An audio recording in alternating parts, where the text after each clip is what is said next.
Welcome to D. Kumar Life Science classes. I am Dhirendra Kumar. Today we discuss the most important topic, restriction nuclease enzyme. This is the most important enzyme to be used in genetic engineering. आज इस lecture में हम लोग discuss करेंगे सिर्फ इंडोन्यूक्लियेज enzyme के बारे में। तो वन बाय वन दोस्तों हम लोग स्टार्ट करते हैं।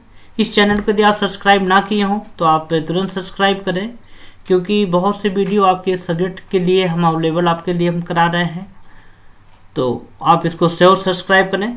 तो स्टार्ट करते हैं वन बाय वन। पहले हम लोग बात करते हैं कि रियल में न्यूक्लियर एंजाइम होते क्या हैं। यदि हम लोग एंजाइम की बात कर रहे हैं तो इसमें रिस्ट्रिक्शन एंजाइम का मीनिंग क्या होता है, या हम न्यूक्लियर एंजाइम की बात क्या करें तो restriction enzyme is a nuclear enzyme that cleavage DNA sequence at a random और specific recognization site known as restriction site. तो रिस्ट्रिक्शन एंजाइम की हम लोग बात करते हैं, ये प्रकार का क्या न्यूक्लियर एंजाइम है आपके होते हैं जो डीएनए को एक स्पेसिफिक साइट्स पे क्या करते हैं, कट करते हैं, स्पेसिफिक रीजन से कट करते हैं। Restriction enzyme have been used as an essential tool in recombinant DNA technology and genetic engineering. तो देखा जाए ये रिस्ट्रिक्शन एंजाइम जो है जेनेटिक इंजीनियरिंग और रिकॉम्बिनेंट डीएनए टेक्नोलॉजी के लिए बहुत ही इंपॉर्टेंट आपके टूल के रूप में यूज किया जाता है। इन bacteria restriction enzyme from a combined system that is restriction and modification system with modification enzyme that methylate the bacterial DNA। ये बहुत इंपॉर्टेंट चीज आपको होता है। इसमें आपके कंबाइंड सिस्टम होते हैं, कंबाइंड वर्क एक तो रिस्ट्रिक्शन के साथ मॉडिफिकेशन का भी वर्क करता है। Methylation of bacterial DNA at the recognisation sequence protect the own DNA of bacteria from being cleavage by restriction enzyme. जब हम बैक्टीरियल के डीएनए को मेथाइलेट कर देते हैं, मेथाइलेशन कर देते हैं, तो कहीं ना कहीं बैक्टीरियल का डीएनए जो होता है प्रोटेक्ट हो जाता है कि वो अपने जो रिस्ट्रिक्शन एंजाइम से क्या होगा, कट नहीं होगा।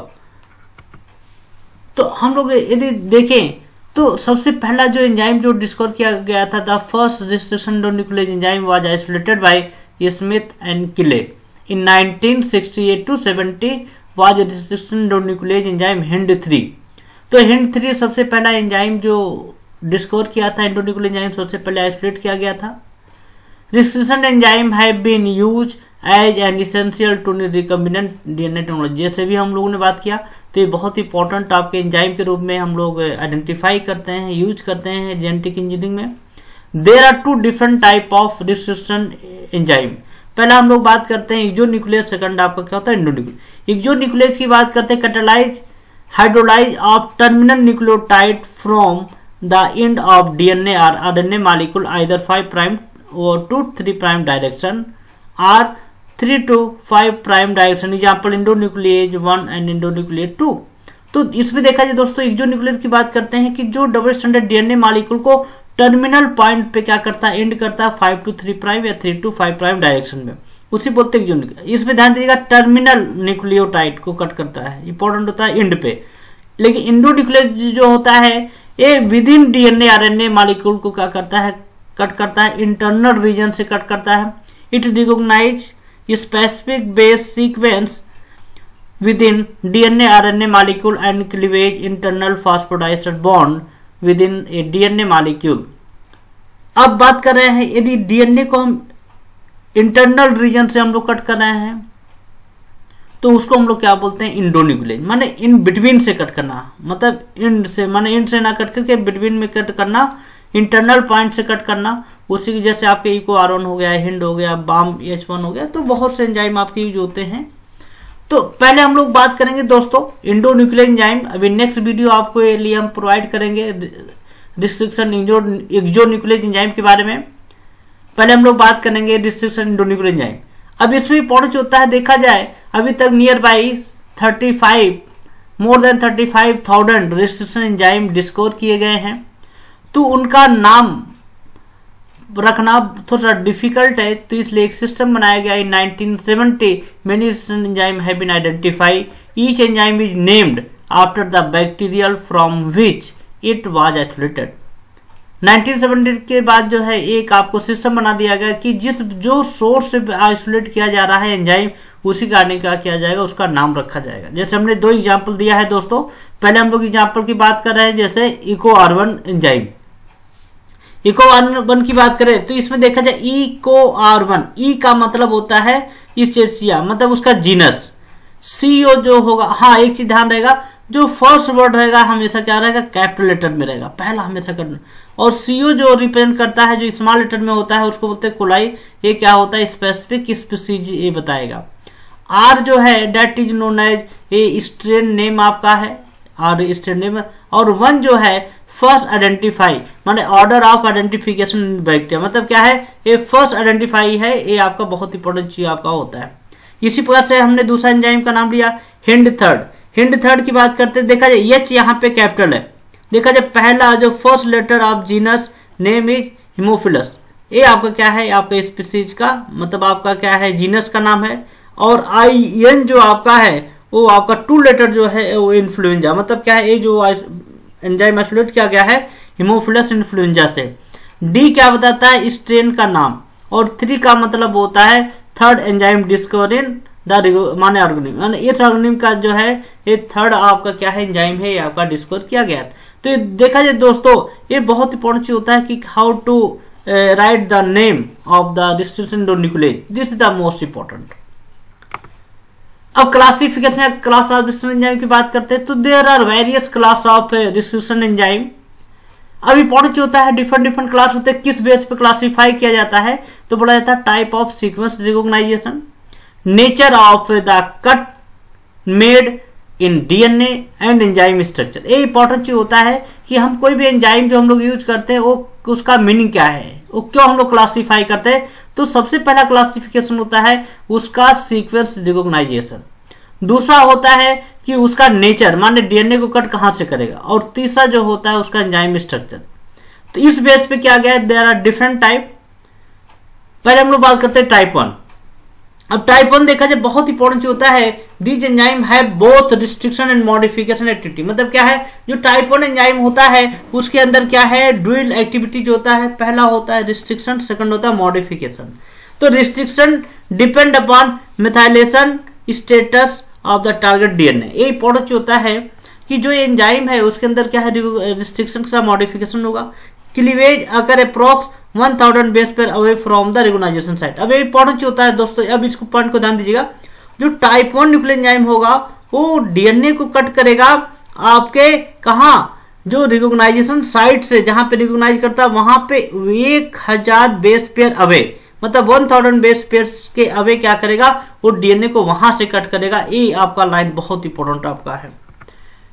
The recognisation site is asymmetrical and is composed of 2 specific portion in which one portion contain 3 to 4 nucleotide while other portion contain 4 to 5। अब इंपॉर्टेंट चीज होता है दोस्तों, अब DNA को कट करना है तो कहां से कटेगा, जो रिस्ट्रिक्शन जो रिकॉग्नाइजेशन साइट से वहां पे 1000 बेस पेयर अवे जा करके या तो 3 to 4 न्यूक्लियोटाइड पे या 4 to 5 न्यूक्लियोटाइड पे क्या करेगा, वहां पे DNA को कट कर देगा, वहां पे कट करके क्या करते हैं उसको रिमूव कर।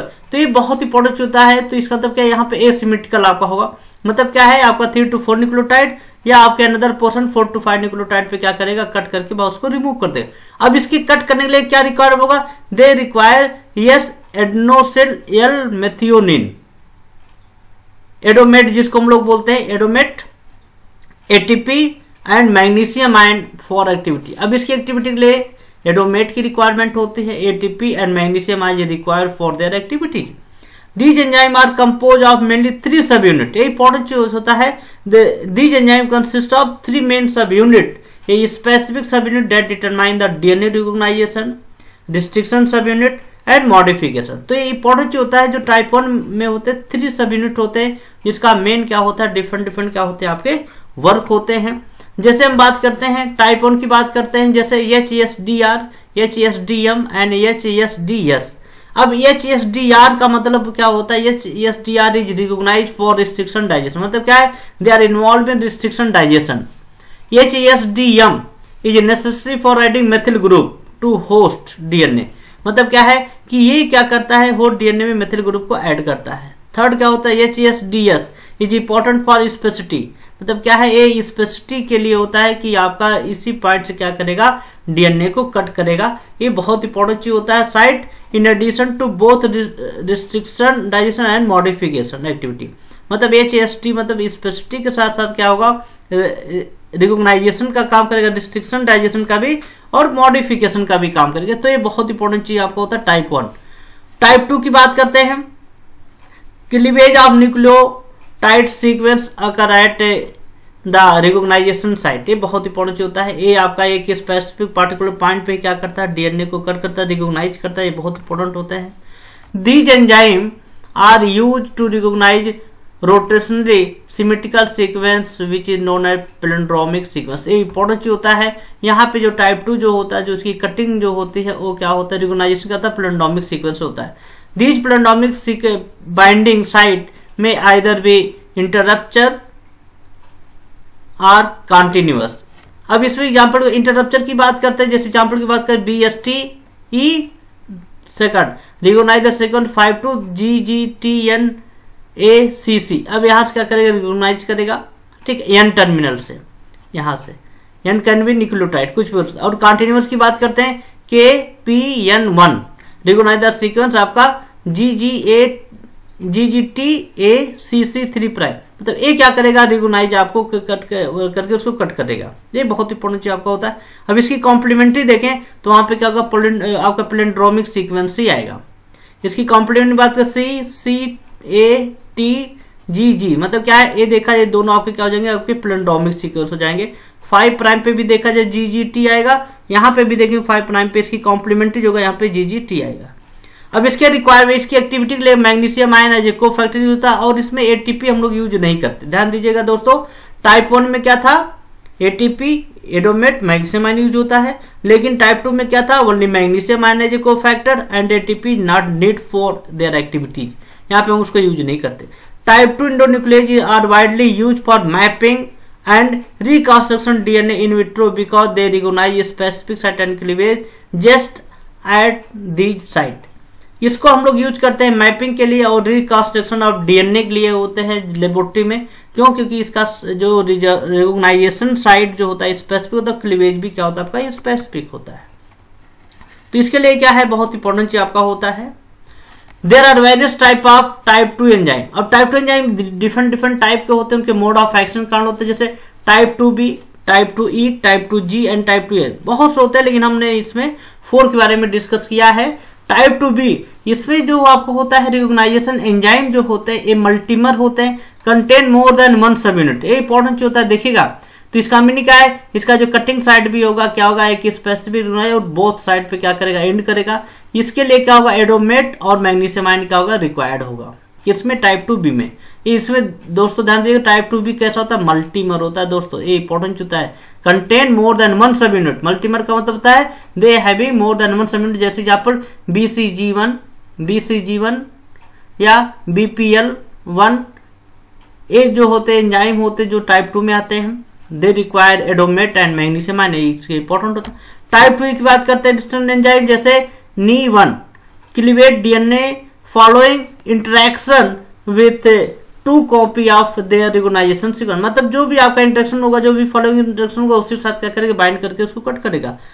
Type 2G recognization endonuclease do have a single subunit. इसके पास सिंगल सब यूनिट होता है जो डीएनए कट करता है। टाइप M की बात करते हैं, रिकॉग्नाइजेशन न्यूक्लियस जो होते हैं, एग्जांपल की बात करते हैं, जैसे आपके DPN1 are able to recognise and cut methylated DNA. मतलब यदि हम डीएनए को मेथाइलेट कर दें तो वहां पे क्या करेगा, ऐसे एंजाइम को हम यूज करेंगे। कौन, टाइप 2M। ये बहुत इंपॉर्टेंट चीज आपका होता है। टाइप 3 की बात करते हैं, these enzyme recognise and methylated the same DNA sequence but cleavage 24 to 26 base pair away. अभी इंपॉर्टेंट होता है, ये जो रिकॉग्नाइज भी करेगा, मेथाइलेट भी करेगा, सेम डीएनए मॉलिक्यूल को कट कर, लेकिन इंपॉर्टेंट होता है जो कट करेगा ये 24 to 26 बेस पेयर अवे करेगा। जहां पे रिकॉग्नाइजेशन करेगा ना, जैसे आपको पॉइंट होगा कि हम यहाँ रिकॉग्नाइज करेंगे, वहां से 24 to 26 बेस पेयर अवे ही क्या करेगा, डीएनए को कट करेगा। They have 2 different subunit. इसके बाद 2 डिफरेंट सब यूनिट होता है, one is the M, second is the R। M जो आपका होता है, M is responsible for recognisation and modification of DNA. जो M सब यूनिट होगा वो किसके काम में आएगा, रिकॉग्नाइजेशन मॉडिफिकेशन के। और जो R सब यूनिट आएगा वो न्यूक्लियेज एक्टिविटीज के लिए आएगा, एक्शन के लिए आएगा। Magnesium ion ATP are need for DNA cleavage and process cleavage is stimulated by SAM। ये बहुत इंपॉर्टेंट चीज आपका होता है। इसमें आपके जो होते हैं बहुत इंपॉर्टेंट चीज ध्यान दीजिएगा, इसमें मैग्नीशियम आयन और एटीपी की क्या होती है नीड होती है प्रोसेस के लिए, जो भी आपके स्टिमुलेशन आपके होते हैं।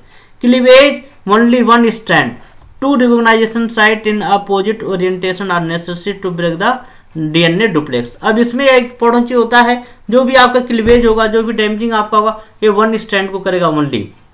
अब इसका पैटर्न क्या होता है, यदि हम क्लीवेज की बात करते हैं, क्लीवेज पैटर्न की हम लोग बात करें तो कैसे होता है, तो क्लीवेज पैटर्न जो आपका होता है क्रिएट करता है डीएनए सीक्वेंस आइदर स्टिकी और ब्लंट। जब हम लोग डीएनए को कट करेंगे तो दोस्तों वहां पे बहुत इंपॉर्टेंट होता है स्टिकी और ब्लंटिन क्या होंगे आपके क्रिएट होंगे।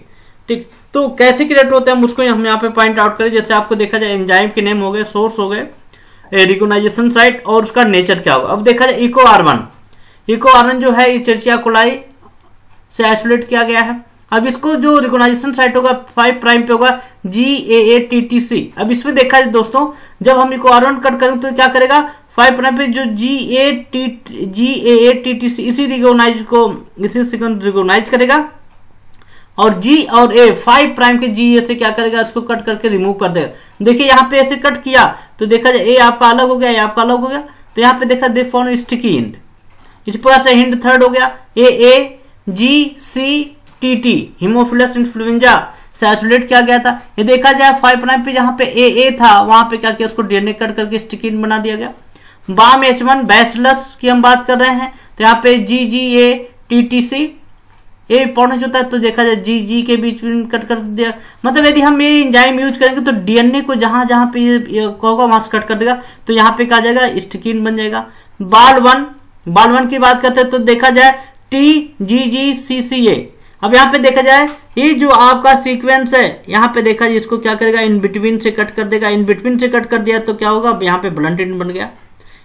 थर्ड हीमोफिलस इन्फ्लुएंजा की माने हीमोफिलस एरिगेटिपस की बात करें तो GGCC, तो देखा जाए यहाँ पे डीएनए को कट कर दिया, ब्लंट एंड बन दिया। तो देखा जाए ब्लंट एंड का मतलब होता है यदि बीचों बीच से हम लोग डीएनए कट कर रहे हैं और दोनों सीक्वेंस के इक्वल होगा। अब दोस्तों देखिएगा यहाँ पे 3 प्राइम देखिए यहाँ इक्वल है, 5 प्राइम इक्वल है, यहाँ पे 3 प्राइम 5 प्राइम इक्वल है कि नहीं, यहाँ पे 5 प्राइम 3 प्राइम आपके इक्वल है।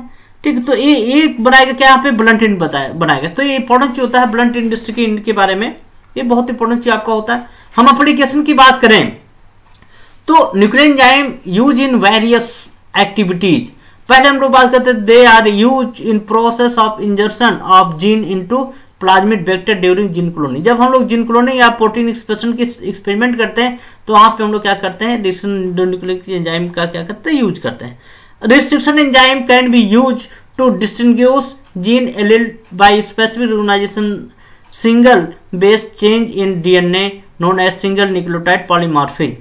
इसको हम लोग बात करते हैं, बहुत इंपॉर्टेंट चीज होता है। ये आपके सिंगल न्यूक्लियोटाइड पॉलीमॉर्फिज्म में भी क्या करता है, स्पेसिसिटी में वर्क करता है, रिकॉग्नाइजेशन में हेल्प करता है। इसको हम लोग यूज करते हैं RFLP में, restriction fragment length polymorphism analysis में, आइडेंटिफिकेशन ऑफ इंडिविजुअल या किसी भी पार्टिकुलर स्पीसीज को आइडेंटिफाई करने में भी क्या करते हैं हम लोग, इसको हेल्प करते हैं। तो देखा जाए इसका एप्लीकेशन आपका जेनेटिक इंजीनियरिंग में है, फाइलोजेनेटिक एनालिसिस में है, सिंगल न्यूक्लियोटाइड पॉलीमॉर्फिज्म में आइडेंटिफिकेशन के लिए है, RFLP के लिए यूज किया जाता है। तो एंजाइम का क्या है, बहुत ही बिग आपके एप्लीकेशन है।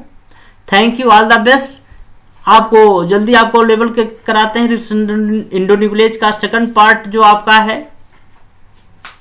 Exonuclease and also study on sticky end blunting. तो दोस्तों नेक्स्ट वीडियो में हम लोग डिस्कस करेंगे exonuclease enzyme and sticky end blunting के बारे में। Thank you, all the best. इस वीडियो को पूरा लाइक करिएगा, शेयर करिएगा, अच्छे कमेंट करिए जिससे हम आपको अच्छे वीडियो आपको प्रोवाइड करें। Thank you, all the best.